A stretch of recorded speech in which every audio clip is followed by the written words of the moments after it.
Hey everyone, welcome back to another episode of Culture Shock. I'm back with another video. There is a lot going on this week. I don't even know where to start. Derek Chauvin, that court case has been done. The verdict was released a couple days ago, as well as another police officer involved shooting regarding another black, this time a black teenage girl, 16 years old. But the media is not going to tell you exactly what really happened. There are articles coming out right now saying that people should wait for the facts. You should have told them that yesterday. Thank you. All right, let's jump into these stories.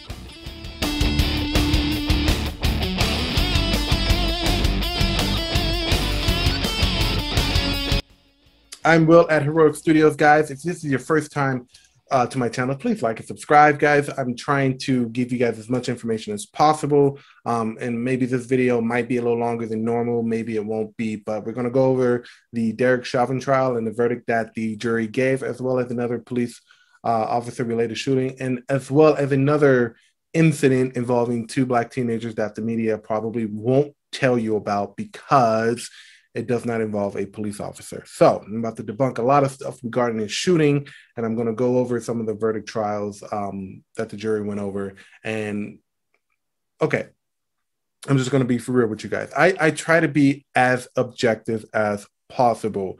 You give me the evidence, you give me testimonies from people who saw what happened, who heard what happened, who were there presently. I can make an objective opinion. Now, with the whole Chauvin trial, there was a lot going on. And on Twitter, I decided that I'm going to tweet out a few things that didn't sit right with me regarding this trial. Mainly, in my opinion, jury intimidation. Now, a lot of people, and it's still going on now, are jumping on me over that tweet. All right. So instead of people attacking people, mainly me and other people, why don't you just simply ask them, what do you mean by this statement?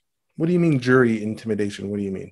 I will tell you, good citizen, what I meant by jury intimidation. Okay, there's a lot that goes into this. But first, before I go into that, guys, please follow me on Twitter. I'm on Instagram. I have Parler. I have Minds, and you can always join me in my Discord server. I've got a lot more 3D printing prints that I'm going to go and do videos of. And so if you're into that, great. My channel's for everybody. I hope you guys do stick around. Please hit the subscribe button, like this video, share it out, do whatever you got to do, support your boy. And that's pretty much it. So let's get into the details about what I meant about jury intimidation. Now, Derek Chauvin was found guilty on all three counts, mostly including murder and manslaughter. Now, I am not opposed to him not going to jail. I am very much in favor of him going to jail because he was well aware of what he was doing. And when I mean well aware, I mean that he knew that Floyd was not breathing. Floyd was not responsive. He should have did his duty and tried to resuscitate Floyd. Now, an argument can be made, and this was made actually by the defense during the trial, that the crowd was so hostile that Chauvin could not perform medical aid. This is why in the video you saw the ambulance come pick up Floyd's body and rush him out of the scene, because they felt as though the crowd was hostile. Fine. But trying to resuscitate him while the crowd was hostile probably would have made you look a little bit better to the jury. Just saying. As for the other accounts, I think it was second-degree murder and another murder charge. I don't know if it was first degree or not.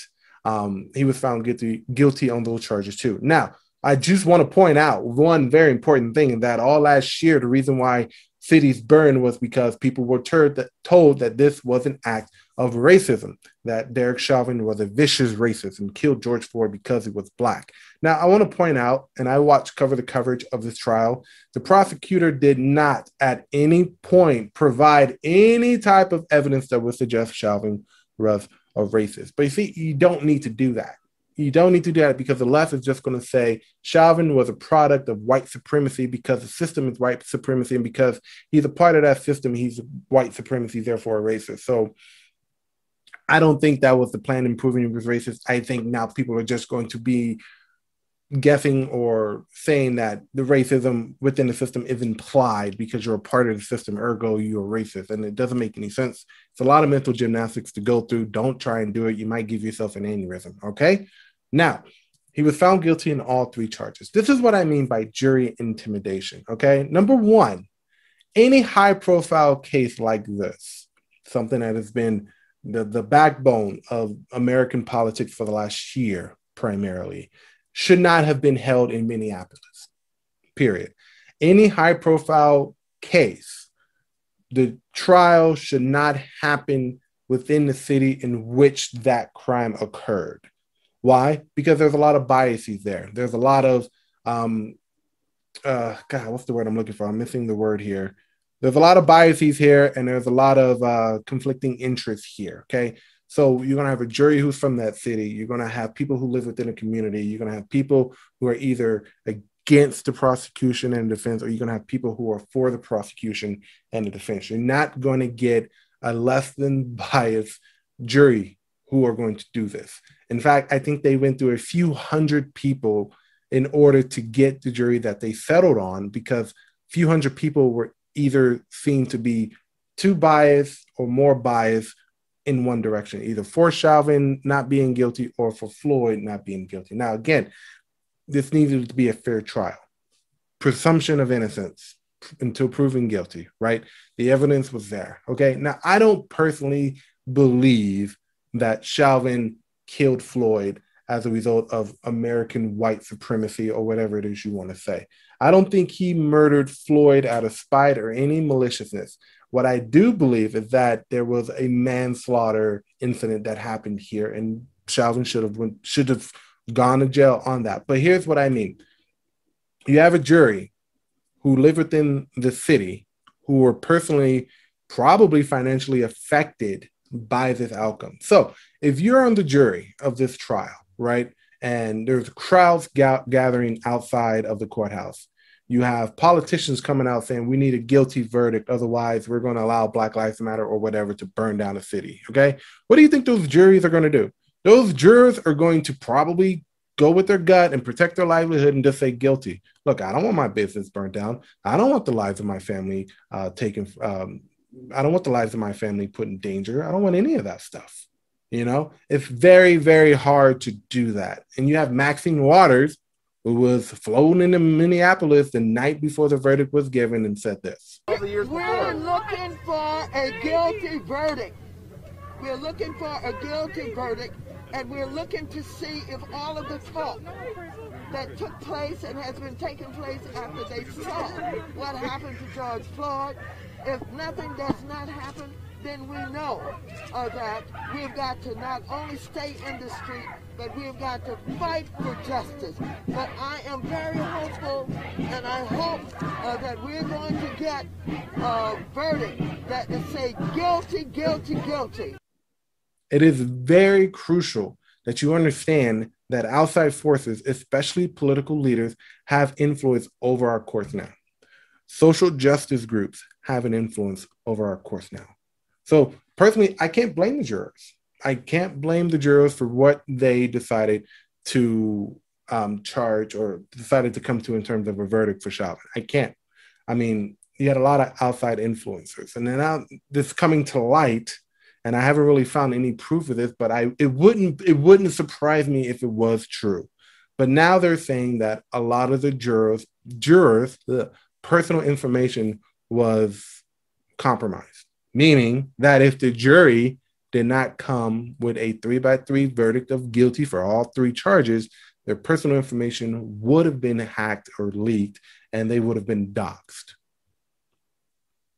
Now, is this true? I don't know. But I mean, could you really put it past them with all these people who are being doxxed right now, who are getting their personal information just sent out into the internet, people showing up to their houses, people harassing them with phone calls and giving them death threats, sending them just all wild stuff? I mean, you don't want to be put in that situation. I completely feel for the jurors. I don't understand why people just can't really get this through their head. That, in my opinion, this wasn't a fair trial. Again, the trial was not moved outside of Minneapolis, which it should have been. The jurors felt as though they didn't really have a choice in giving anything less than a guilty verdict. And the idea that they could have been doxxed, I mean, put yourselves in their shoes. Families, you have businesses, you have, people you love, protect, you have literally the fate of Minneapolis resting on your shoulders right now. Otherwise, if you don't get the final, the call that everybody wants, then it's on you. And even the judge came out and said that he doesn't condone Maxine Waters and what she said because the defense tried to get a mistrial. Here, take a listen. I'm aware that Congresswoman Waters was talking specifically about this trial and about the unacceptability of anything less than a murder conviction and talk about being confrontational, but you can submit the press articles about that. This goes back to what I've been saying from the beginning. I wish elected officials would stop talking about this case, especially in a manner that is disrespectful to the rule of law and to the judicial branch and our function.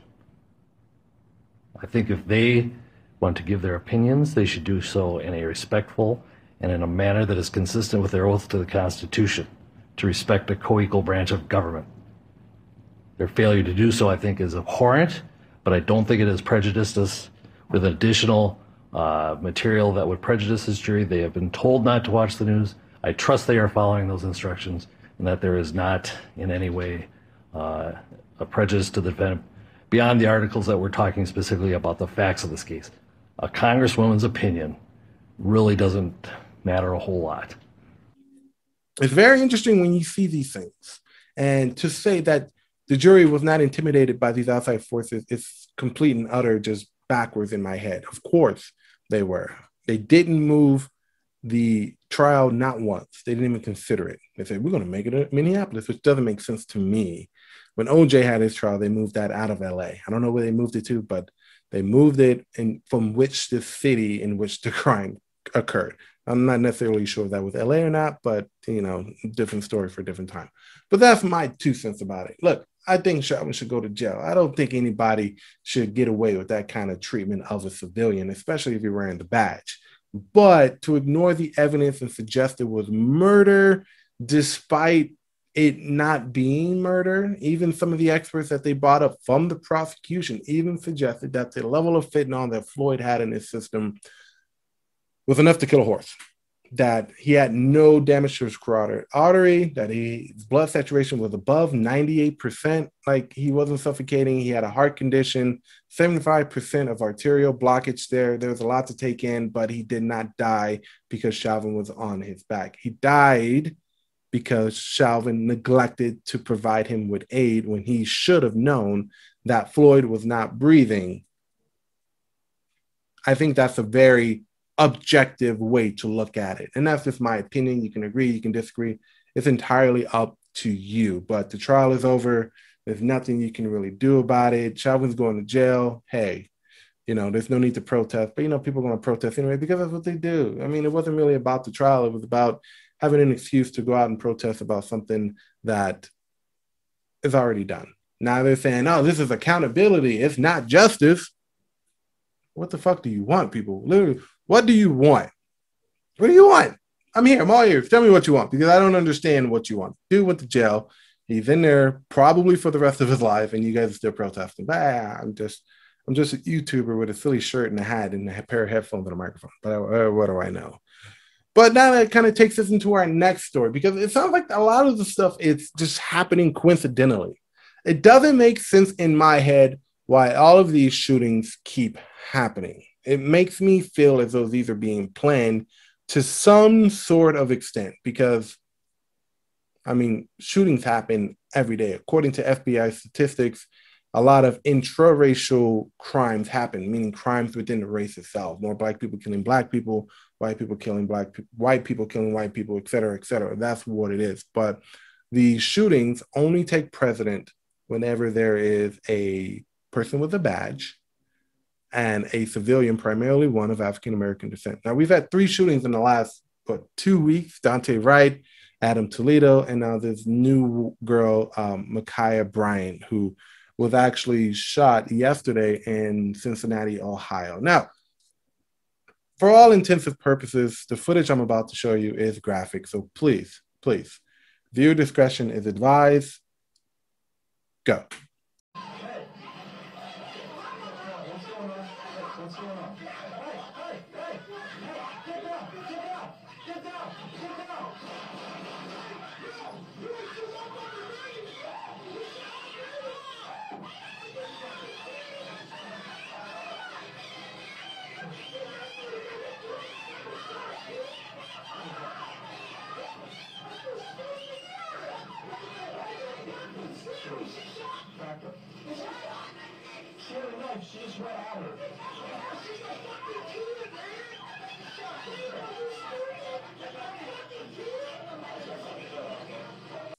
So the body cam footage is there. It's in black and white. You saw what happened. Now, I have to breathe before I go into this. Let's say, for example, the police was not there, right? How do you think this would have turned out? You see Micaiah, if I'm pronouncing her name right, I apologize if I'm not, but I'm pretty sure her name is Micaiah Bryant. If I'm being, Micaiah Bryant, just making sure I got everything right. I don't need people in my comments, you didn't say your name right. Whatever, get out of here. Okay, now, we got to point out the facts here. Let's say the police weren't there. What do you think is going to happen? You see her about to stab the girl in pink. And had it not been for the cop, bam, bam, bam, she would have been dead. Now, people are saying, well, the police shouldn't have shot her. She was only a child. Listen, there's two things that you need to take away from it. Which one would you rather have? A black woman dead at the hands of another black woman? Because if that was the case, you wouldn't hear about the story, period. You would not know. You know how I know you wouldn't know? Because yesterday, another woman, another girl, 13 years old, stabbed another 13-year-old in Cincinnati, Ohio. Didn't make national news. Not even a peep. Nah. But because this girl who was about to kill somebody, allegedly, I wouldn't say allegedly, I would say presumably, because we don't know where she was going to stab her. Could have been in the heart, could have been in the leg, could have been in the neck. We don't know, right? But stabbing anybody isn't a very good thing to do when there's police around. Now, people are saying, she was just 16. She's 6, she was a kid. Okay, let's watch the body cam footage again. Let me know how many adults you see here.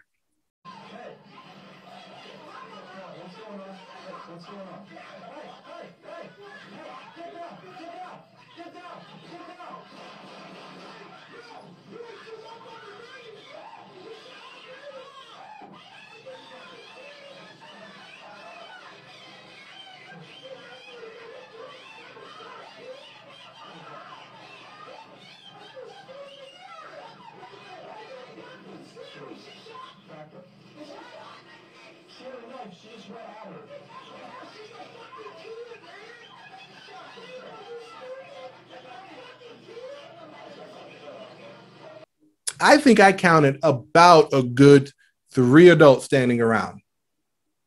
If she's just a kid, if she's just 16, why is no one trying to take the knife from her?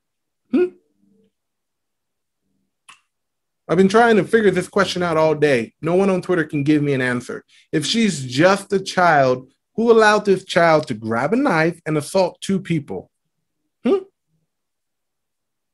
what I thought. Because no one really cares if this was a black on black thing. It only becomes a problem when police are involved. Here's another thought experiment. Let's say the adults in this scenario, right, are aware and they fully believe that police are hunting down black people just to shoot them, right?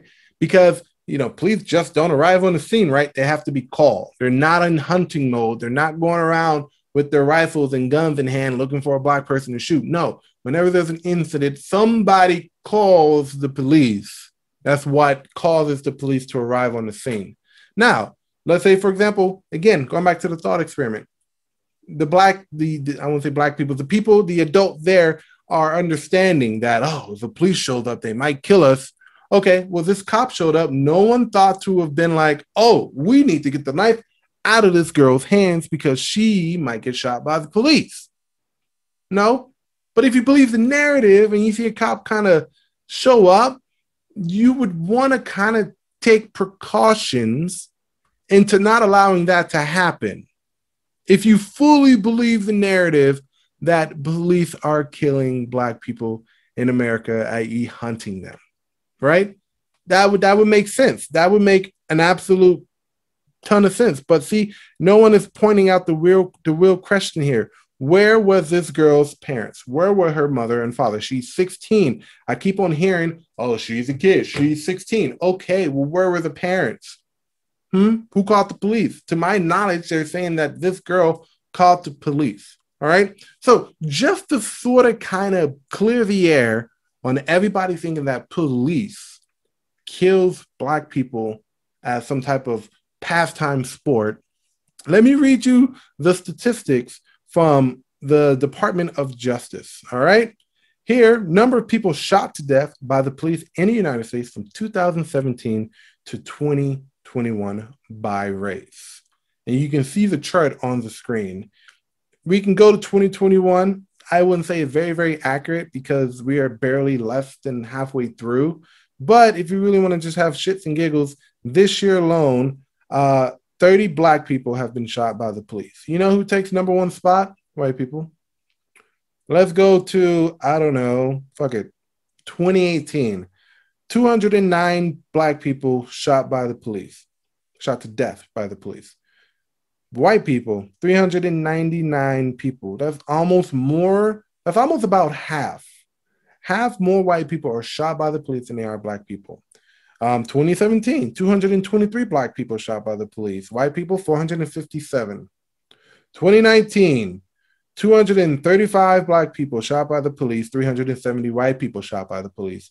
And my personal favorite, 2020, where all this stuff, George Floyd and all this Jacob Blake stuff happened, 241 Black people killed by the police, 457 white people killed by the police in 2020. Now, the common argument is, well, there's more white people than there is Black people. Okay, but again, according to FBI statistics, Black people commit over 50% of the crime in the state. So it's natural that by that number, Black people are going to have more encounters with the police. The problem here is not systemic racism or whatever you want to call it. It is not the problem. The problem is lack thereof police, because the real number here is actually more Black people killing more Black people. That's the number one killer. So all these people who are saying, defund the police, we need to get the police off our streets, all you're doing is removing that last means of defense in which Black lives are going to plummet in the number of deaths, murders, and homicides in those major American cities. So defunding police, you're kind of going backwards there, Black Lives Matter, because it's not really going to do anything. The number of Black on Black crime that's going to occur in those cities, mainly homicides, is going to skyrocket. You're not helping anybody. Woke white liberals who keep on saying defund the police because Black Lives Matter, you're not helping. You're not doing the damn thing that's going to fix the situation. And I've been saying this every single time I do a video in which one of these things occur. It's not about police. Police are the one thing standing between the criminals and the law-abiding citizens. Just last year, when the whole thing happened with George Floyd and everybody was talking about defund the police, crime in major American cities shot up to 30%. And that was primarily among the African-American community. So take away those police officers, what are you going to have? People are already fleeing Minneapolis, New York, and California, and other states and cities who want to defund the police. What do you think is going to happen when you fully get your way? People, you need to start thinking with your brain here. There are a lot of Black people, including myself, who are in favor of the police. Because why? They stop crime. When you increase policing in certain areas, crime goes down. Now, are there a few bad cops? Absolutely. But the number of bad cops is completely underwhelming to the number of good cops who are actually out there doing their job and protecting you. Because when shit goes down, whether it's in your house or anywhere else, who's the first person you're going to call? You're not going to call a fucking social worker. Shut up. You're going to call the police. Same thing happened with Jacob Blake. Who called the police? The person that he was there harassing. Who called the police in this instance? Apparently, it was Ma'Khia Bryant, because people were harassing her in her house. Now, again, no adults. Same thing goes for Adam Toledo. This kid was out at 2 a.m. shooting a gun. Where are the parents? The issue is not systemic racism. It is not inherent racism within our police systems. It is not. It is the lack of parenting, and it is the lack of community and societal structure in those communities. I'm sorry if you disagree. Doesn't matter to me. So, of course, everybody on Twitter has their 2 cents about what the police officer should have done. I guarantee you that the people who are suggesting what these officers should have done in this particular scenario, I promise you they have not served a day, nor will they ever serve a day on any police force. Yet they have the audacity to tell you what the police officer should have done. A real person tweeted this, by the way, and it blows my mind each and every time I look at it because it doesn't make any sense to me. So if you're looking at the screen, here is this tweet from so-and-so. I'm going to block out his name because I'm not about that, putting people's names up online and stuff like that. But this is what he said. Do you guys know if police wear bulletproof vests? In the case of a 13-year-old boy who was shot and killed in Chicago, couldn't the police with typical gear survive a shot? And is there some type of Kevlar stuff that helps prevent knife wounds? The answer to your question, good Twitter citizen, is no.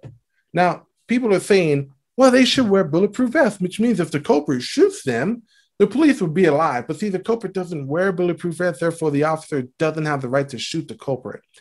Okay, what about the head? What if the culprit is shooting back, not looking, bam, bam, bam, bam, bam, and one of those stray bullets hits the cop in the head? Or maybe hit a major artery. Or maybe hit, the leg or the groin. You don't know. Bulletproof vest, a vest, protects the upper torso.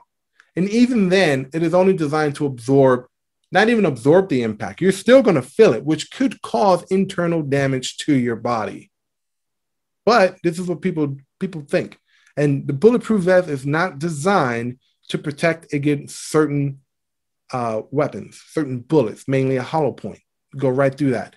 Can a Kevlar stop a knife? Not if it's up close range. No, a knife would tear right through that material. So again, people who have never shot a gun before, people who don't understand how bulletproof vests work, people who don't understand the amount of pressure a police officer is under when they arrive to a scene of the crime, not knowing what's going to happen, does not know how any of this works. Yet they're going to give you their opinion and their 2 cents under which has no basis and make you believe that this is what should have happened. No. That's not how this works. You go be a police officer. You understand the risk that comes with being a police officer. And let me know what you do in a situation when you're about to see one person stab another person. Well, get a taser. Use a taser. They used a taser on Jacob Blake and he overpowered him. Apparently, people can do that. I had no idea. But apparently, that's the thing. So, again, people who want to defund the police, I'm sorry, the news people, the multimedia people, the CNN, the MSNBCs of our country, listen, these people go home to high-rise mansions and Malibu shoreline properties with their private security.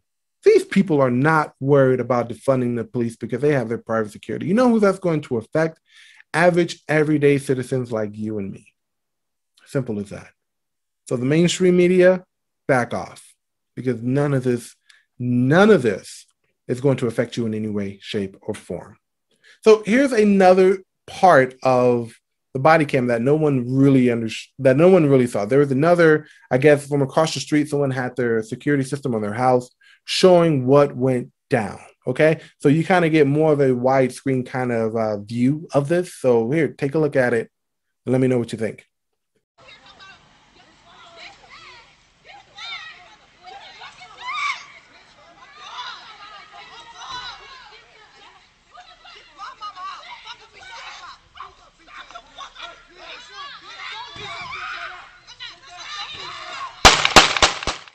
So you get a better understanding of what actually happened. The person comes out of the house, they start fighting. She grabs the woman, throws her on the ground, goes to the woman in the pink and tries to stab her. And then the police shoots this kid. Again, I'm seeing at least 3 adults standing around, not doing anything, not doing a damn thing. And people want to wonder why their kids are getting gunned down. But parents, do your job. Raise your kids. Tell them, hey, if a police tells you to do something, do it. Why is a 16-year-old girl running out with a knife in broad daylight anyway? Doesn't make sense to me. So they're releasing more body cam footage, and the woman who would have been stabbed had this to say. Shoot a girl, and she ain't come at you with no knife. She fucking came at me with a knife. She came out at you with a knife earlier? No, she just, that's what the police did. That lady on the floor? She came after me. With a knife? Yeah, so he got her. Yes. She came at her with a knife. I'm sorry, that woman would have been dead. She would have been dead. No one would have cared if it was another black on black killing, because how often do you hear the national media, national news talking about black on black crime? Not one iota, not even a peep. Had that have went through, then the police officer probably would have been reprimanded for not doing his job properly. But well, I mean, can you blame him? We just had a high profile case of another police officer who killed another officer. We have another one who shot a man who is now being charged with manslaughter. So, I mean, if nobody wants to be a police officer. I'm sorry. If you're a police officer, I feel for you, dude. Like, get your pension, jump away to another state, and live out your life. No one wants to be a police officer. Veterans are leaving the force. No one is even thinking about joining any force, because if this is how your political leaders are going to treat you whenever you do your job, throw you right under the bus. Who wants that? Who wants to deal with that? No one. No one in their right mind does. Okay? I wanted to be a police officer, and thank God I didn't, because I saw the writing on the wall way back when, and I knew this wasn't going to end well at all. So, guys, this is a slippery slope. Very, very slippery. But now I'm just rambling, guys. Thank you guys for watching. I do hope you enjoyed this episode of Culture Shock. Please hit that like button, subscribe, share the video, do what you got to do. And of course, I want to hear your thoughts in the comment section below. I have the statistics of what I just read from you, that little chart that's still up on the screen right here. If you want to read the full statistics, go down there and check it out. There's a lot going on there. So I hope you guys do take the time out for that. And if you do, check out some of these stories. I don't have any links for any articles because I didn't read any, obviously, but check it out. Let us know what you think. I'm really interested in what you guys have to say. Until next time, guys, take care of yourself. Don't kill each other. And if you see somebody with a knife, I mean, I was always told to bring a gun to a knife fight. Too soon? Yeah, too soon. Take care, guys. Enjoy your weekend.